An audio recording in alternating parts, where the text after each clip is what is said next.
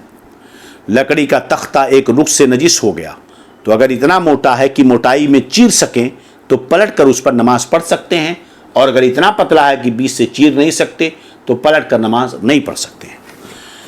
جو زمین گوبر سے لسی گئی اگرچہ سوکھ گئی ہو اس پر نماز جائز نہیں، ہاں اگر وہ سوکھ گئی اور اس پر کوئی موٹا کپڑا بچھا لیا تو اس کپڑے پر نماز پڑھ سکتے ہیں، اگرچہ کپڑے میں تری ہو، مگر اتنی تری نہ ہو کہ زمین بھیگ کر اس کو ترک کر دے، کہ اس صورت میں کپڑا نجس ہو جائے گا اور نماز نہیں ہوگی۔